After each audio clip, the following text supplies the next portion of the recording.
Juan Pablo, ¿eres feliz? Qué pregunta para empezar. Es la pregunta de la que parte toda la escritura del libro, ¿no?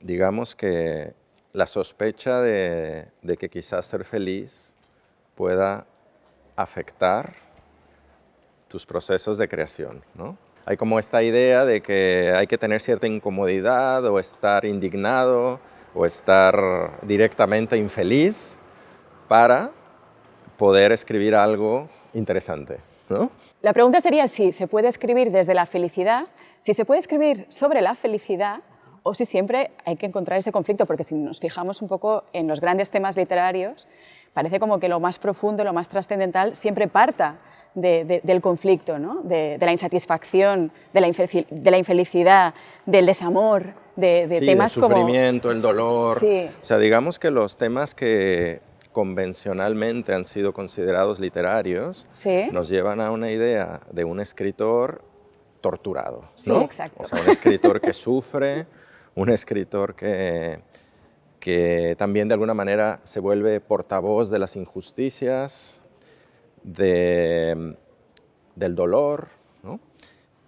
Y aquí hay una cuestión que a mí realmente es la que me empezó a perturbar y tiene que ver con mi lugar como escritor, ¿no? Mi lugar como narrador, por haber emigrado, primero, empieza la crisis allí. Es decir, yo soy un mexicano que hace casi 20 años, 19 años, vive fuera de México. Y entonces mi primera crisis es, ¿yo de qué escribo? ¿De México? ¿O de Barcelona? ¿O de qué? ¿No?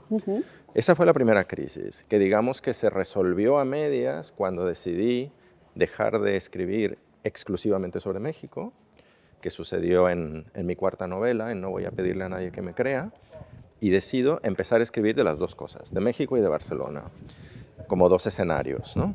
Eso sucede también en La invasión del pueblo del espíritu, que es un libro sobre la migración, donde hay personajes de diferente procedencia y donde la ciudad y el barrio donde yo vivo, Gracia, la zona, digamos, alta de Gracia en la salud y tal, se vuelven como el escenario natural para mí, porque es mi escenario cotidiano, mi cotidianidad,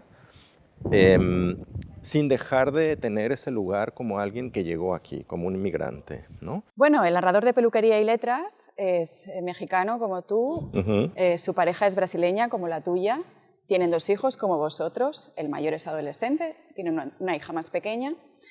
Claro, ser familiar de un escritor lo condena irremediablemente. ¿Qué culpa tienen ellos para ser familiares de un escritor?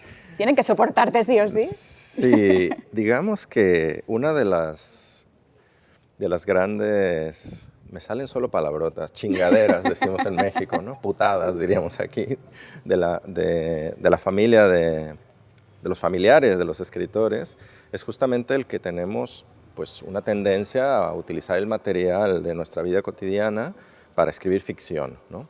Yo es algo que ya he hecho en otros libros, donde he utilizado mi nombre.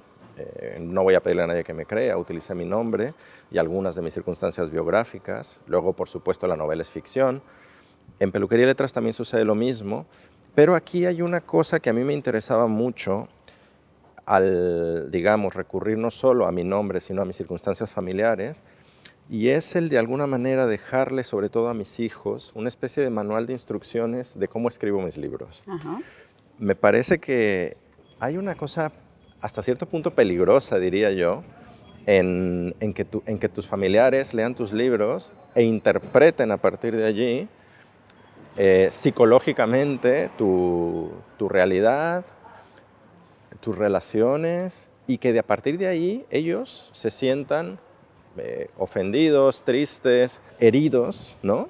Por algo que tú hayas escrito allí y que interpretan que se refiere a ellos. En esta novela, entonces, una cosa que sucede al incluirlos yo allí es que ellos claramente van a entender cómo está escrito ese libro. O sea, es el anti-Nausgard esto. Sí.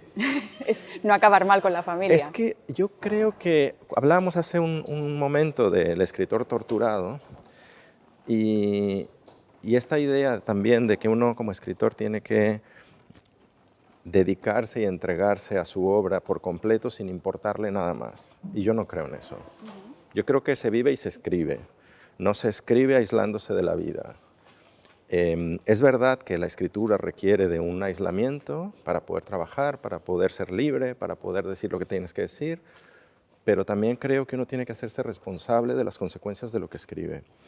Y parte de esas consecuencias es, digamos, los efectos que pueda tener tu escritura sobre la vida familiar.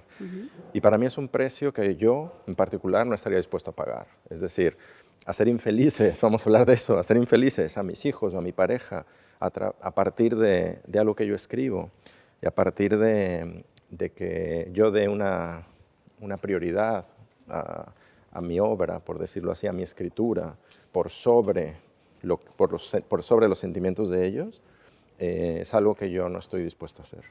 De todos modos, el hijo adolescente no está muy contento cuando descubre que su padre está escribiendo sobre ellos.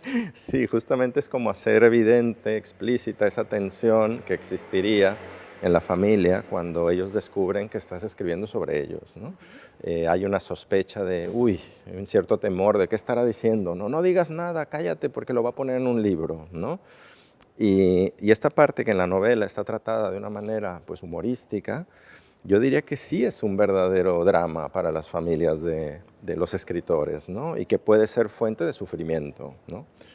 Entonces decía que es una especie de manual de instrucciones porque creo que ahí he dejado algunas claves muy íntimas para mis hijos y para mi pareja respecto de mis procesos de creación, para que ellos entiendan no solo cómo he escrito este libro, sino cómo he escrito todos mis libros, ¿no? Y de esta manera no haya malentendidos, vamos a decirlo así.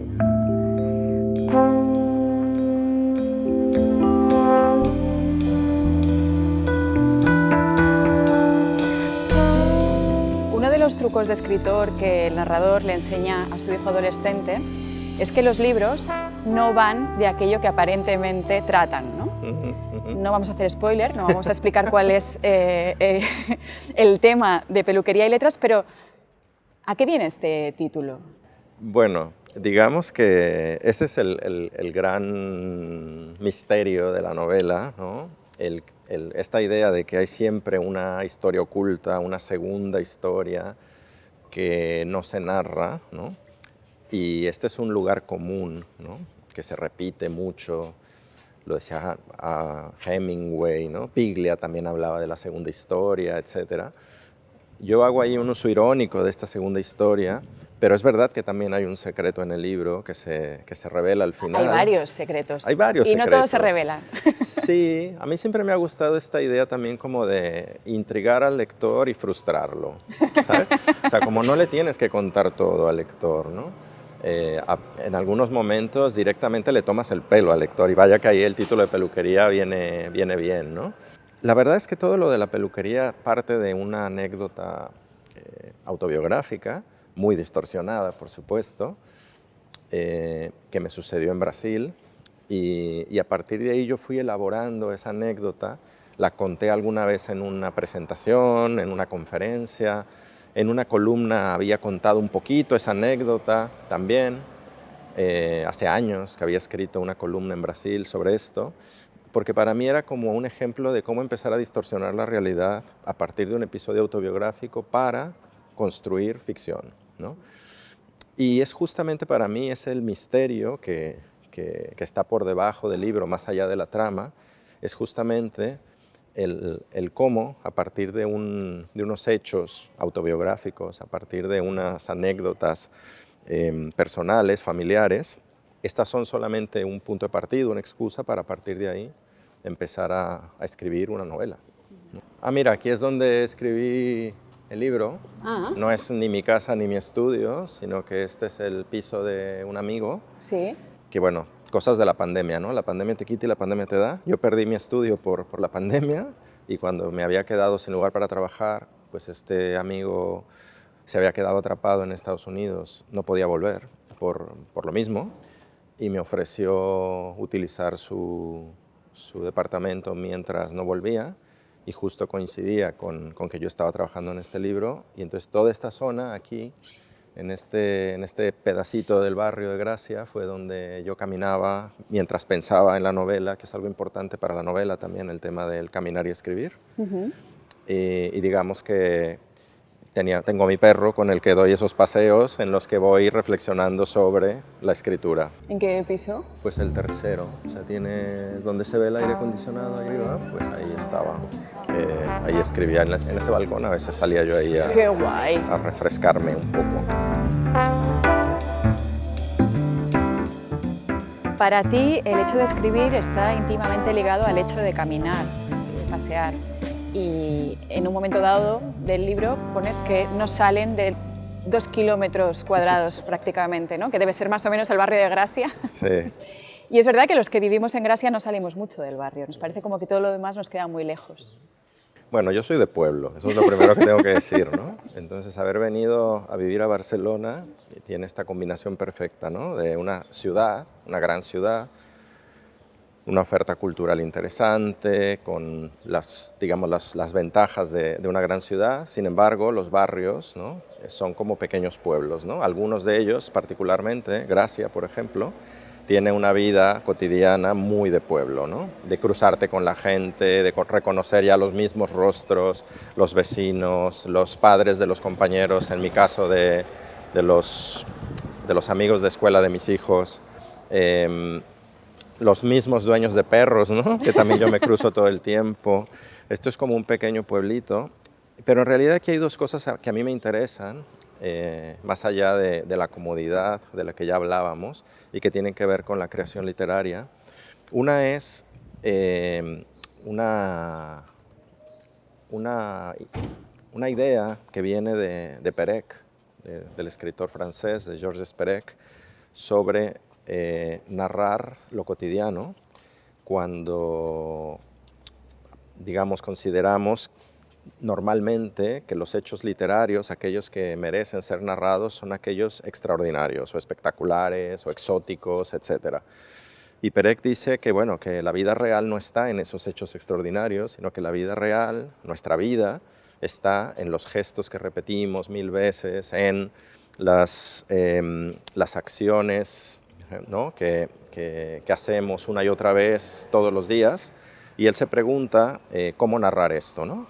Cómo contar nuestras vidas, cómo narrar lo cotidiano. Y la otra es una reflexión que encontré en los cuadernos de Gabriel Orozco, un artista mexicano, un artista conceptual, plástico, bueno, ha pasado por diferentes etapas, respecto de lo exótico, ¿no? Y en este caso, lo que decía Gabriel Orozco tenía que ver con hacer arte con lo que tienes cerca de ti, ¿no? Y entonces él lo ejemplificaba saliendo de su estudio, de su taller, caminando y haciendo arte con lo que se encontraba en la calle, ¿no? Recogía cosas, tomaba fotografías, es decir, había esta noción del objeto encontrado, por ejemplo, ¿no? Como algo a partir de lo cual se podía hacer arte. Y él veía esta noción de lo exótico como aquello que te queda lejos de tu propia cotidianidad. Y ahí vuelvo a la idea de que a mí México me empieza a quedar lejos, ¿no? Y hay siempre el peligro de volver exótico aquello que te queda lejos ya no solamente en la distancia geográfica, sino también en el tiempo, ¿no? O sea, mi relación con México puede volverse muy nostálgica cuando llevo tiempo sin ir allí, y creo que la nostalgia es un sentimiento muy dañino para la escritura. Bueno, para la vida en general, pero especialmente para la escritura. Entonces, digamos que la novela está escrita con esta idea de voy a contar una pequeña aventura que le sucede a un personaje que se parece mucho a mí, ¿no? Y esa aventura le sucede no en una serie de peripecias extrañas, exóticas, tal, sino a partir de esas tonterías que nos suceden todos los días, aparentemente intrascendentes, aparentemente frívolas, banales, pero que quizás al narrar estas anécdotas resulta que encontramos algo profundo, algo verdadero. Esa es la búsqueda, es decir, no ir a buscar a lo extraordinario, sino ir a buscar a lo cotidiano. Pero también hay mucho de autoparódico, ¿no? Porque, bueno, aparte de que yo me reía mucho mientras leía el libro, juegas mucho con el concepto de autoficción y te ríes mucho de la autoficción tan tergiversada y tan maltratada muchas veces. Sí. Y de hecho me pregunto si la autoficción existe más allá de las redes sociales, porque la literatura al final es literatura, ¿no? Bueno, para mí lo autoparódico tiene que ver en general con una manera de entender la escritura lejos del, digamos, del prestigio literario, ¿no? O sea, creo que lo peor que le puede pasar a un escritor es creerse un gran escritor. La solemnidad. La solemnidad. En el momento en que alguien asume, defiende, qué bien escribo, ¿no? Soy un genio, soy maravilloso, todo el mundo me aplaude, o incluso qué chistoso soy, ¿no? qué gracioso. En el momento en que te tomas en serio a ti mismo, estás muerto. Y esa autoparodia para mí es un intento de automarginación. E incluso por eso mismo el tema del libro tiene que ver con la felicidad y la comodidad desde un momento en el que digo, ¿y si resulta que esto acaba matándome? ¿No? Digo, creativo, desde el punto de vista creativo. Y si resulta que haber llegado a esta posición de tranquilidad, de alegría, de estabilidad, el libro también habla mucho sobre esta cuestión de la estabilidad, si resulta que ahí voy a estar muerto espiritualmente, voy a estar muerto creativamente, ¿no? Y creo que una manera de evadir, de escaparte de esos peligros, es justamente la autoparodia, ¿no? La automarginación. O sea, reírte de decir, bueno, a lo mejor no soy feliz, a lo mejor lo único que pasa es que soy un maldito burgués, ¿no? O sea, esa sospecha está todo el tiempo ahí en el libro, ¿no?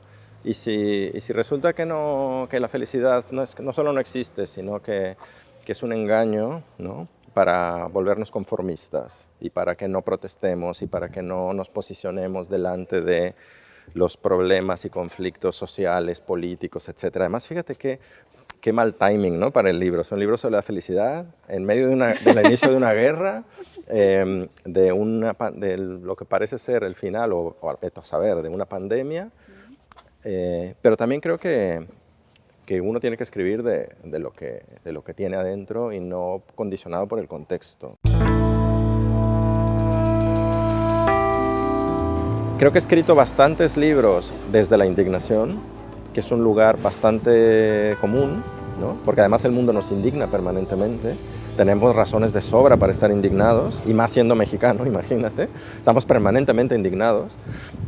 Pero ahora, como dice el narrador en algún momento, me estaba dando un descanso, ¿no? Es decir, como he escrito todas mis novelas desde ese lugar, desde el lugar donde se ven las injusticias, donde se ve la xenofobia, donde se ve el racismo, donde se ve la violencia.